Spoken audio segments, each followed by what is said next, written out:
News Kannada ವಾಹಿನಿಗೆ ಸ್ವಾಗತ. ಧಾರವಾಡ ಜಿಲ್ಲೆಯ ನವಲಗುಂದ ತಾಲೂಕಿನ ಅಳಗವಾಡಿ ಗ್ರಾಮದಲ್ಲಿ ಕ್ರಾಂತಿವೀರ ಸಂಗೊಳ್ಳಿ ರಾಯಣ್ಣ ಮೂರ್ತಿ ಹಾಗೂ ರೈತ ಹುತಾತ್ಮ ಬಸಪ್ಪ ಲಕ್ಕುಂಡಿ ಅವರ ಮೂರ್ತಿ ವಿರೂಪಗೊಳಿಸಿದ್ದನ್ನು ಖಂಡಿಸಿ ಕುಂದಗೋಳ ತಾಲೂಕಿನ ಜಯ ಕರ್ನಾಟಕ ಸಂಘಟನೆಯಿಂದ ಮನವಿ ಸಲ್ಲಿಸಿದರು. ಕುಂದಗೋಳ ತಾಲೂಕಿನ ಜಯ ಕರ್ನಾಟಕ ಸಂಘಟನೆ ಅಧ್ಯಕ್ಷ ಪ್ರವೀಣ್ ಮುದ್ದೆನ್ನವರ ನೇತೃತ್ವದಲ್ಲಿ ಜಯ ಕರ್ನಾಟಕ ಸಂಘಟನೆ ಕ್ರಾಂತಿವೀರ ಸಂಗೊಳ್ಳಿ ರಾಯಣ್ಣ ಮತ್ತು ರೈತ ಹುತಾತ್ಮ ಬಸಪ್ಪ ಲಕ್ಕುಂಡಿ ಅವರ ಮೂರ್ತಿ ವಿರೂಪಗೊಳಿಸಿದ ವ್ಯಕ್ತಿಗೆ ತಕ್ಕ ಶಿಕ್ಷೆ ಕೊಡಬೇಕು ಅಂತ ಆಗ್ರಹಿಸಿ ಗ್ರೇಡ್ ತಹಶೀಲ್ದಾರ್ ಎಸ್ಎಚ್ ಭಜಂತಿ ಅವರ ಮೂಲಕ ಮುಖ್ಯಮಂತ್ರಿಗಳಿಗೆ ಮನವಿ ಸಲ್ಲಿಸಿದ್ದಾರೆ. ಮಾನ್ಯ ಮುಖ್ಯಮಂತ್ರಿಗಳು, ಕರ್ನಾಟಕ ಸರ್ಕಾರ, ಬೆಂಗಳೂರು ಇವರಿಗೆ ವಿಷಯ.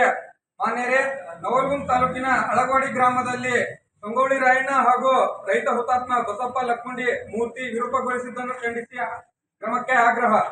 ಮಾನ್ಯರೇ, ನವಲಗುಂದ ತಾಲೂಕಿನ ಅಳಗವಾಡಿ ಗ್ರಾಮದಲ್ಲಿ ಮಂಗಳವಾರ ತಡರಾತ್ರಿ ರೈತ ಹುತಾತ್ಮ ಬಸಪ್ಪ ಲಕ್ಕುಂಡಿ ಹಾಗೂ ಸಂಗೊಳ್ಳಿ ರಾಯಣ್ಣ ಅವರ ಮೂರ್ತಿ ವಿರೂಪಗೊಳಿಸಿದ್ದು ಅಕ್ಷಮ್ಯ ಅಪರಾಧವಾಗಿದೆ.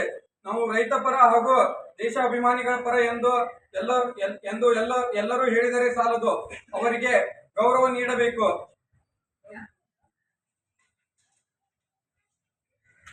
ಇದು ದೇಶಕ್ಕಾಗಿ ಮಡಿದ ಹಾಗೂ ದೇಶಾಭಿಮಾನಿಗಳ ರಾಯಣ್ಣ ಹಾಗೂ ರೈತರಿಗಾಗಿ ಮಡಿದ ಲಕ್ಕುಂಡಿ ಅವರಿಗೆ ಮಾಡಿದ ಅವಮಾನವಾಗಿದೆ.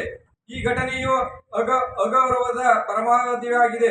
ಈ ಕೃತ್ಯವನ್ನು ಯಾರೇ ಮಾಡಿರಲಿ ಅವರ ವಿರುದ್ಧ ಕ್ರಮ ಜರುಗಿಸಬೇಕು. ಇದರಲ್ಲಿ ಪೊಲೀಸ್ ಇಲಾಖೆಯ ಕಾರ್ಯ ಮಹತ್ವದ್ದಾಗಿದೆ. ಮಾನಸಿಕ ಅಸ್ವಸ್ಥನನ್ನು ಬಂಧಿಸದೆ ಸಾಲದು, ಆ ಕುಟುಂಬದವರು ಮೂರ್ತಿ ನಿರ್ಮಿಸಿಕೊಡುತ್ತವೆ ಎಂದು ಹೇಳಿದರೆ ಸಾಲದು. ಈ ಘಟನೆ ಹಿಂದೆ ಯಾರ ಕೈವಾಡವಿದೆ ಎಂದು ತನಿಖೆಯಾಗಬೇಕು.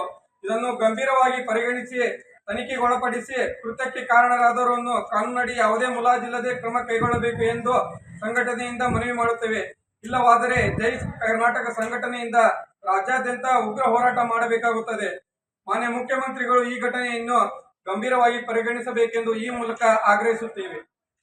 ಈ ಸಂದರ್ಭದಲ್ಲಿ ಜಯ ಕರ್ನಾಟಕ ಸಂಘಟನೆ ಅಧ್ಯಕ್ಷರು ಮತ್ತು ಸರ್ವ ಸದಸ್ಯರು ಹಾಗೂ ಸಂಘಟಕರು ಉಪಸ್ಥಿತರಿದ್ದರು. ತಾಜಾ ಸುದ್ದಿಗಾಗಿ ಎಂಟಿವಿ ನ್ಯೂಸ್ 24x7ಗೆ ಸಬ್ಸ್ಕ್ರೈಬ್ ಮಾಡಿ ಮತ್ತು ಬೆಲ್ ಐಕಾನ್ ಅನ್ನು ಒತ್ತಿ. ತಪ್ಪದೇ ಲಿಂಕ್ ಶೇರ್ ಮಾಡಿ.